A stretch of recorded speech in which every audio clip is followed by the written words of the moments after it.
you the development is very clearly, because these people we are talking about today, I think Pobia of Cameroon was one of the oldest serving, or also was second or third in the ranking of African presidents who have ruled for a very wider range of years, running into 2, 3, 4 decades. But that's African for you, But let us go into deep of who this Pobia is. Who is he?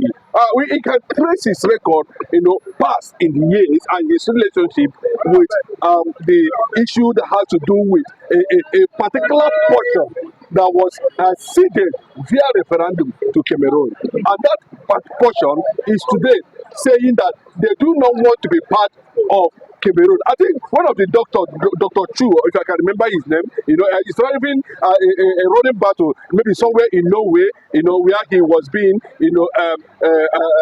questioned by some security men over the activities, between Ambazonia and Cameroon. That is the picture there, and the battle has continued. And from what we are gathering is that the people of Biafra there, I'm talking about the Ambazonians who were seeded from Biafra. Ambazonia was part of the Biafra initially, but during the time when they had NCAC, Nigeria, Cameroon, they were given referendum and they moved to Cameroon. The same thing they were trying to do in Bakassi Peninsula. That land, Bakassi Peninsula, still belongs to the Biafra because justice delayed, it cannot be said to be denied. That's the fact. If you deny somebody injustice, justice will continue to make a way for the right thing to be done. So Ambazonia, their leader, who is asking for a total separation from the mother country, Cameroon, has moved from that point to another point where the people now are saying that we cannot be part of this anytime, any day. That Ambazonia have come to stay. And Ambazonia, like what I'm telling you, that there's going to be serious alliance because if you see the romance that is going on between Ambazonia and Biafra, it looks like there's going to be a powerful synergy, to increase the chances of Biafra maritime activities when Biafra is finally restored.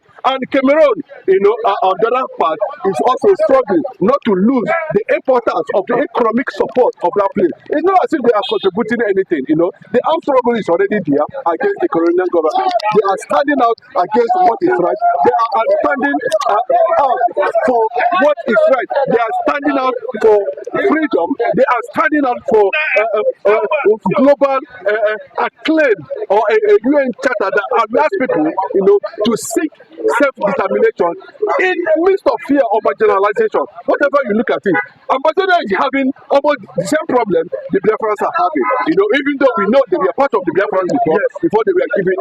So that was why Pobia's demands might be something, that is not too anybody will not cheer for. But what he actually was the man's view on that regard. So that is what we are talking about today.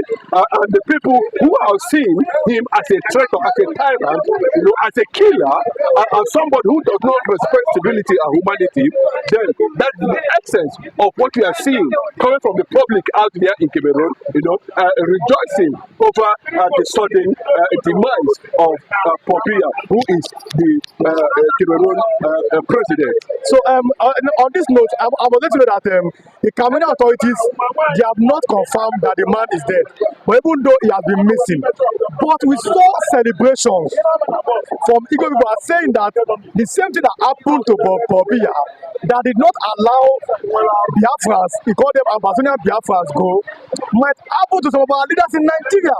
That Biafra is divine. If you don't allow Biafra go, and the person quoted the Bible, where God said in the Bible that Israel is my first son. If you don't allow Israel go, I will kill your first son. That's in the Bible. So the person quoted and saying that if Nigerian leaders do not allow Biafra to go, there cannot be peace and progress.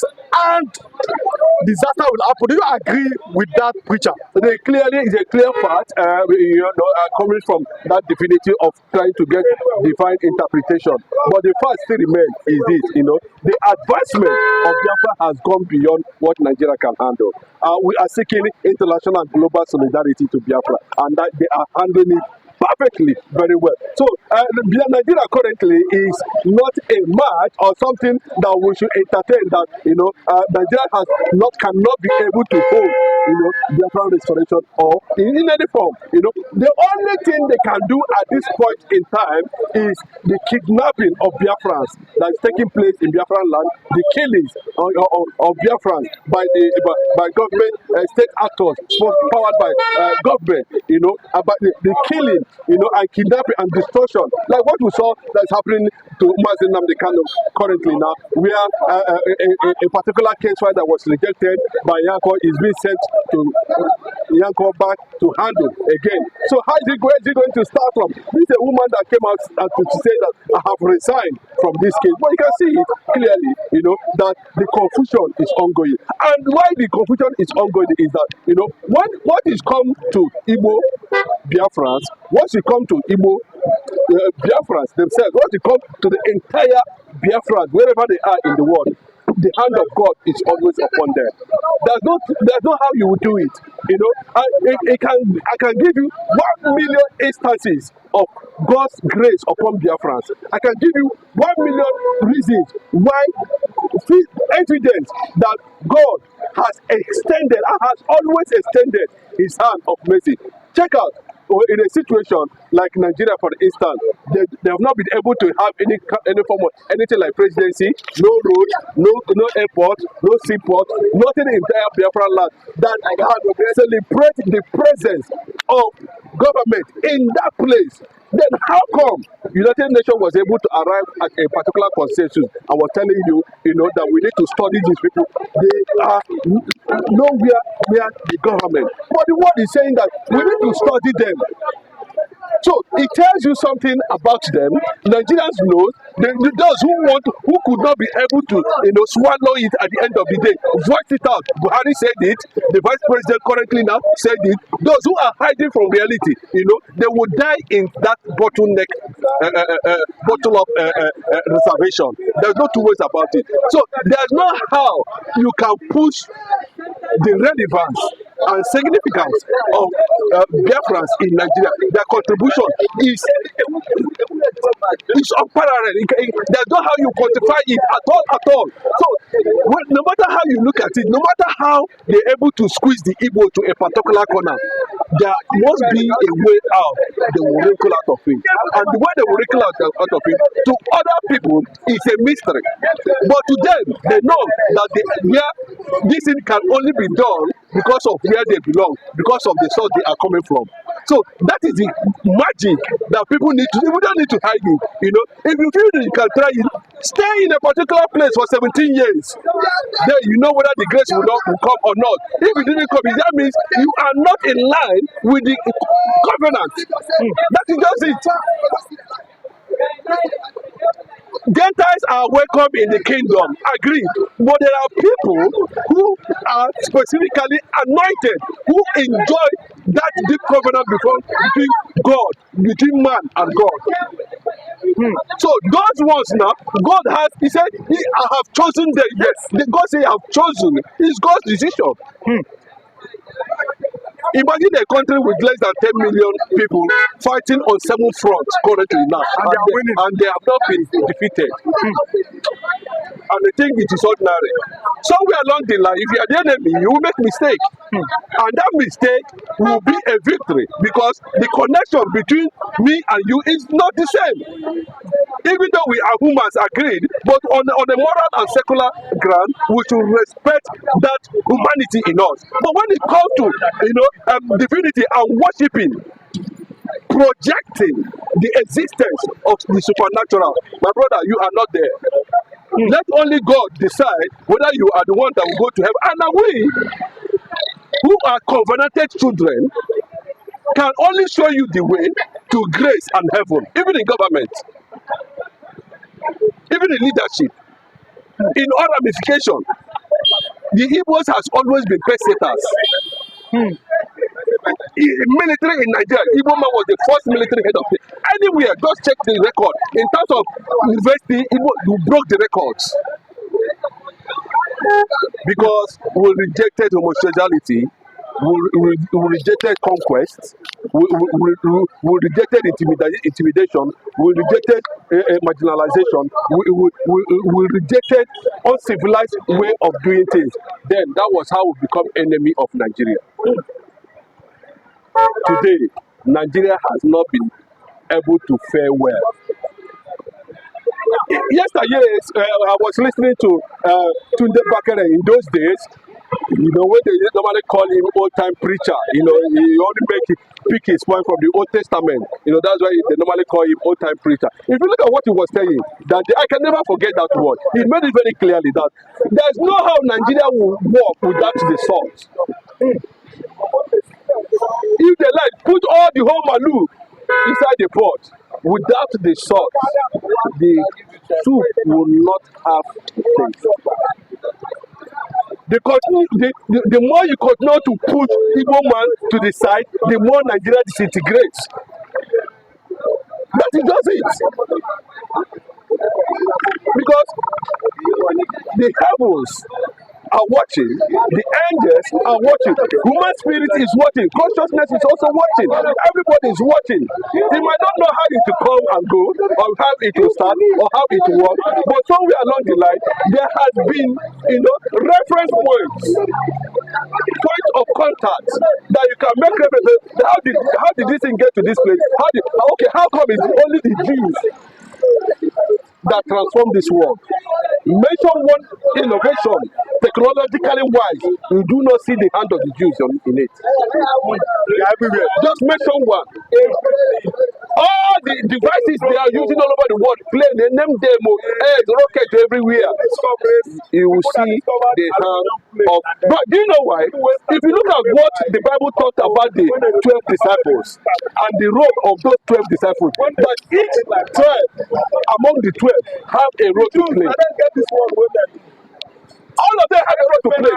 There are ones who are masters in arts, there are ones who are masters in war, there are ones who are masters in worshiping God.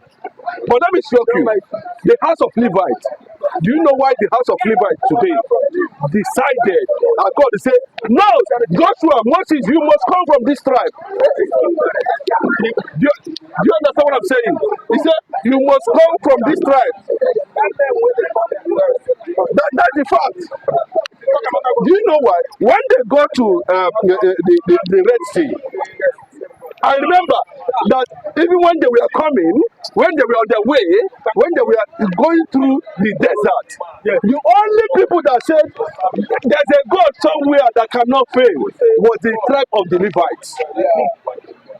And it was the same tribe that when they got to the Red Sea, other people could not enter. The same tribe was the first people to step into the Red Sea. I want to give you an instance.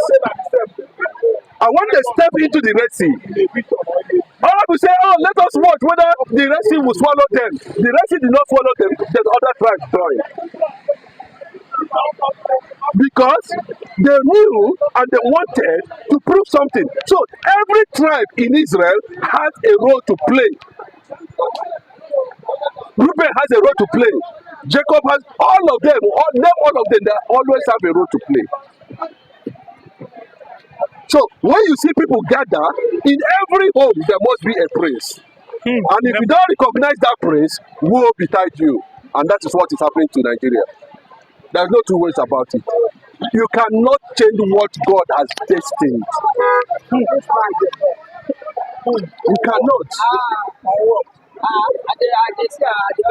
When you cannot change it, I used to tell people that, if you don't know, imitate is not a crime. If you don't know, imitate. Yes, China became what they are today because they started imitating. Yes. And from imitation, they become who they are.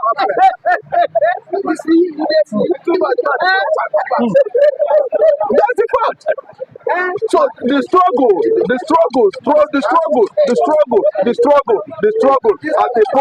a point, it becomes evolving. Then everything becomes what it is today. Until they realize that, then they will come and let expertise. But let me tell you, it is not good that when the British colonial masters were leaving Nigeria, they did not transfer expertise. If they have transferred the expertise, maybe the southern Nigeria would have that age to build capacity to put a particular thing that every African nation can be start seeing as a role model. But it's not going to happen. But the prophecy has stated it that until I said one kingdom that will transform Africa, because the Bible said that through one man sin entered determination of peoples. In this context, Mr. President, the unresolved question of self-determination for the Palestinian people and those of Western Sahara, both nations having been adjudged by the United Nations as qualifying for this inalienable right, must now be assured and fulfilled without any further delay or obstacle.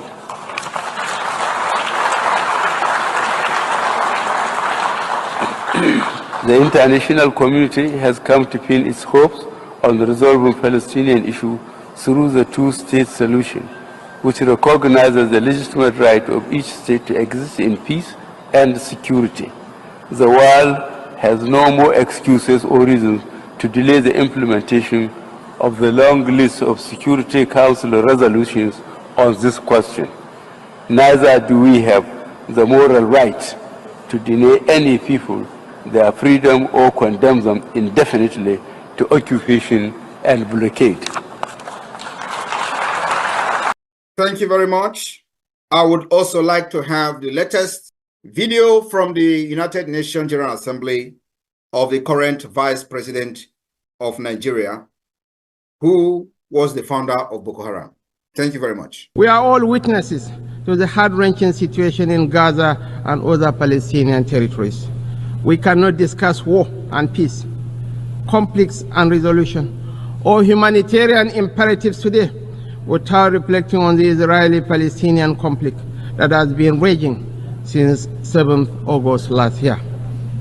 Of course, the conflict predates this period and has been simmering for a better part of half a century. What it tells us is that the international community has failed to live up to the spirit and aspirations of the United Nations to rid the world of inequality, violence, and domination of one people by another. Justice is antithetical to revenge. Freedom is an inalienable right and a natural entitlement that cannot be denied to any people. The Palestinian people deserve their independence. They deserve to have a home of their own in territories already recognized by this very assembly and by international law, which is being routinely ignored. Nigeria continues to urge efforts to bring back on track the two-state solution that offers the prospect for a new beginning for the region. Thank you very much. My fellow Biafrans and listeners from across the world, with the clip you just listened to, the last one is the current Vice President of Nigeria, who is the founder of Boko Haram. The first video you listened to was the former president of Nigeria, who also was one of the Islamic fundamentalism pillar in Nigeria and in Africa. Nigeria with this has demonstrated to be enemy of America and enemy of the West. While the Biafra will continue to support the state of Israel, have you seen that this is a black and white that can never mix together? Nigeria have advocated for the independent state of Palestine, which we are not against as a people looking for freedom. But what we are against is terrorism against the state of Israel. And the 7th of October attack, terrorism attack against Israel, Biafra people continue to condemn that terrorist attack. Nigeria, having advocated in 2024 for the independent state of Palestine, should be bold enough to also accept the outcome of the Biafra self-referendum in peace or in pieces. I want you all to understand that Nigeria can never be trusted. America can never trust Nigeria. The West can never trust Nigeria. Nigeria remains an Islamic fundamentalist country that all the agenda is to support anything anti-West and anti-American. It does not matter how they pretend with you today, they will end up becoming your worst enemy. The earlier the world, the Western world and America accept the state of Biafra as only true allies in the West Africa, the better for them. Examples are many. I will use Iraq. I can also use Afghanistan. After 23 years, America pumped billions of dollars into Afghanistan. Today, Taliban are completely in charge of American weapons that America struggled for 23 years to stabilize that country. Nigeria will do worse than Afghanistan if Biafra is not supported. There are several compelling reasons why as many as 50 million Biafrans who voted in the ongoing Biafra self-referendum used their vote to advocate for independence of Biafra.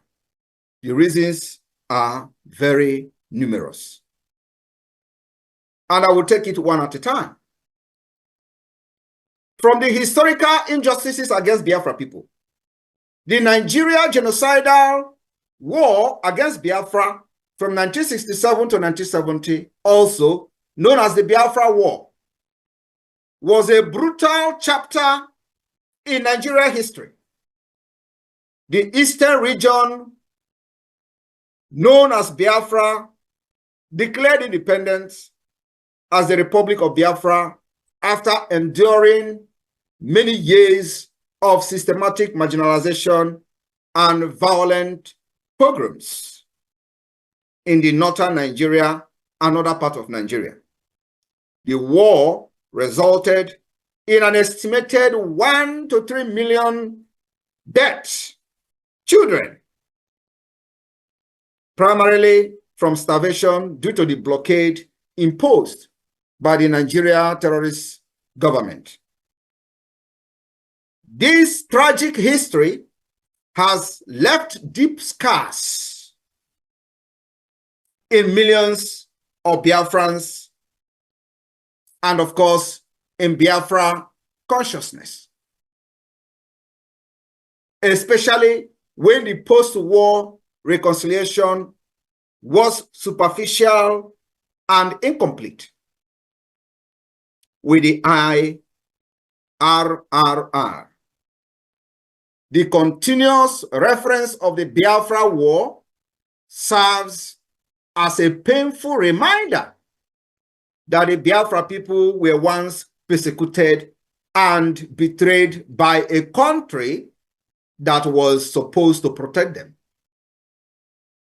That betrayal has tripled today after over 50 years. We have seen the killings of Biafrans and destruction of their businesses across Nigeria. Not just in the northern Nigeria today, but also in the southwest Yoruba land. In Lagos, to be precise, we saw pogroms against Biafrans in Lagos after 2023 election. And I will take it on the economic exploitation. As Nigeria celebrates their failed independence, the division of Nigeria into 6 geopolitical zones without the consent of the people was an injustice taken too far that have cut the wound of the war even deeper than as we thought. The eastern region, which is supposed to be called Southeastern or Southeast region, in accordance with the geography. Today, it is called the Southeast instead of the Southern region.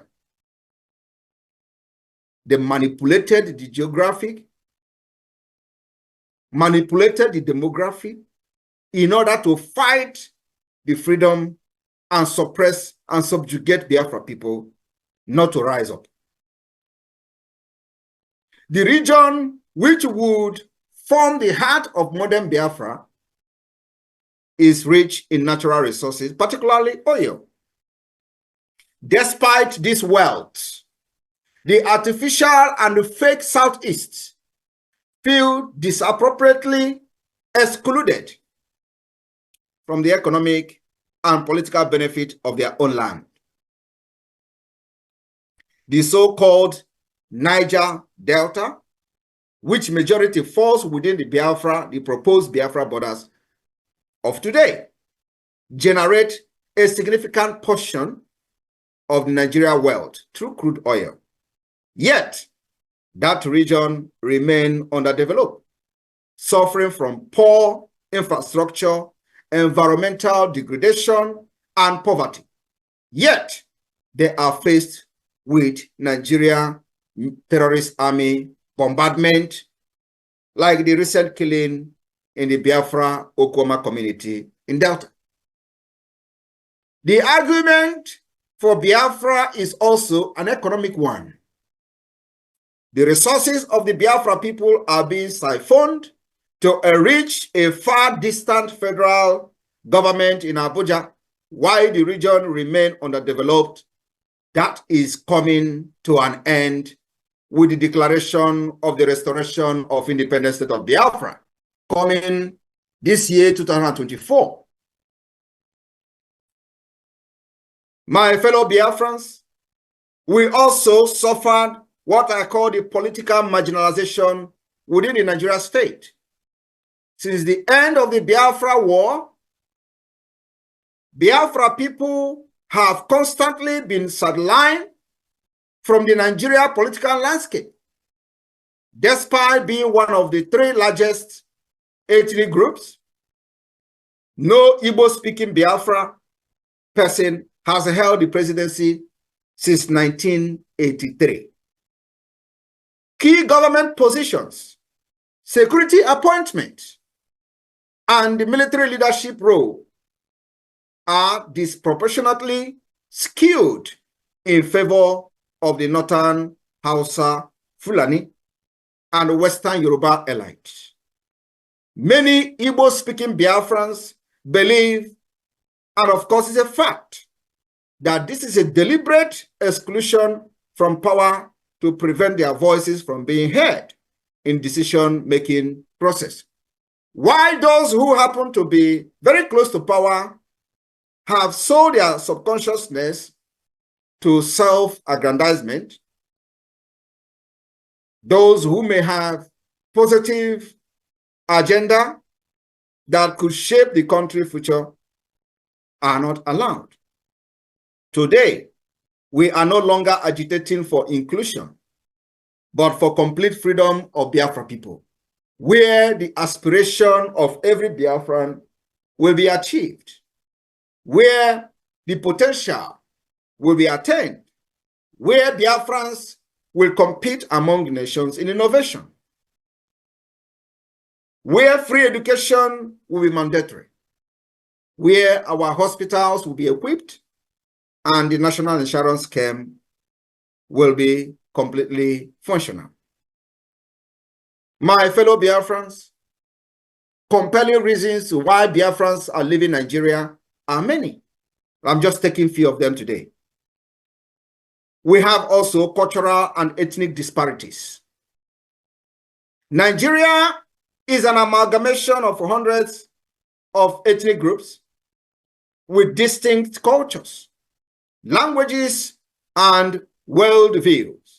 Biafrans, with their entrepreneurial spirit, democratic social structure, and emphasis on individual merit, often found themselves at odds with a more hierarchical feudal system and I call it nomadic system of the North and the communal political structure of the Yoruba West. Many believe that the deep-seated differences between the ethnic groups in Nigeria makes it difficult to forge a cohesive national identity, which is fact, leading to continuous frictions and disharmony, and I call it dangerous diversity, which will never ever work in the modern age. Biafra, on the other hand, would allow the people to govern themselves according to their own culture and cultural value and system in a confederation and a confederating state of Biafra. The insecurity and violence orchestrated by the Nigeria terrorist state against Biafra people from inception, ethnic violence, Islamic expansionist violence, banditry, and terrorism have been on the rise across Nigeria, with the Biafra people often caught in the crossfire. In particular, they come in the form of Boko Haram, Fulani herdsmen, and other extremist groups. They have targeted civilians, with the government sometimes supporting them to offer adequate protection. In many cases, the Biafra people are specifically victimized, with the Nigeria state either unwilling or unable to ensure their security. The renewed call for Biafra is rooted in the fact that an independent state of Biafra would be better equipped to secure the lives and property of its citizens, free from corruption and inefficiencies of the Nigeria terrorist government. I want to remind you that a few years ago, heads were being beheaded in Biafra land. Today, that particular insecurity killings of Biafra have ended with the emergence of the Biafra Defense Force. And of course, with the formation of the Biafra government, both de facto government and the government in exile. We are also facing, within the Nigeria state, youth unemployment and economic stagnation. The Biafra people are renewed for their entrepreneurial prowess, with successful business ventures both within Nigeria and across the world. Despite this, many young Biafrans face a high level of unemployment and underemployment. The Nigeria terrorist government inability to create an enabling environment for business growth and industrialization disproportionately affect the Southeast and South-South, which made up the entire Biafra land. The region, poor infrastructure, including electricity, road, education, hinders the full realization of the economic potential of Biafra people.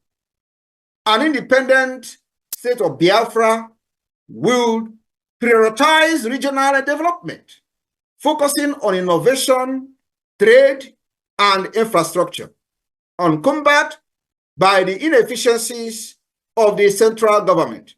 Biafra, as an independent nation, will secure the Gulf of Guinea and, of course, end the piracy in the high sea, which has caused serious tension, carrying out international trade using the high sea and waterways.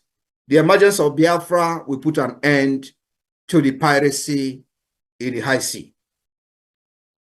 I want you to understand that the more you try to deprive yourself of this truth, the more you are caught in the cobweb of the truth. The resurgence of ethnic nationalism in Nigeria.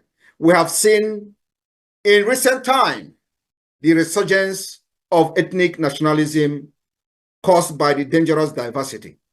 Example of it, if you go to social media, you're going to find out there is a very big resurgence of ethnic nationalism. Our sister, for example, in Canada, her case is an example of that. Nigeria swing into action within 1 minute, writing to Canadian government, the House of Assembly or House of Rep wrote a letter within short period of time.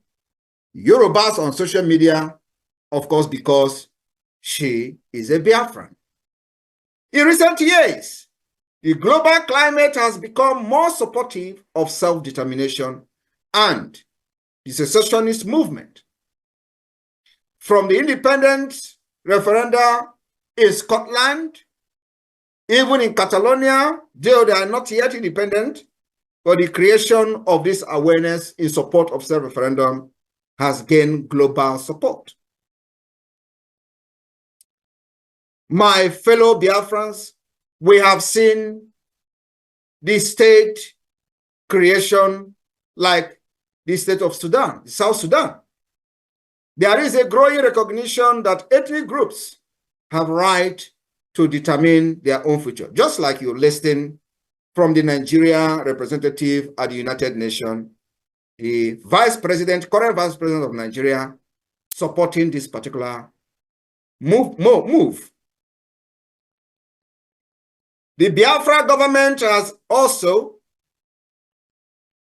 continued to argue in international stage that the right to self-determination is enshrined in international law, and the Biafra people have also activated this particular law by organizing their own self-referendum, which Biafra people are very happy to participate in and have voted, and the voting is still ongoing and will continue until November 28, 2024. The opportunity to vote on their future through a peaceful and democratic process organized by the Biafra government in exile and the de facto government in the homeland. The referendum has recorded over 50 million votes as of today, 1st of October 2024.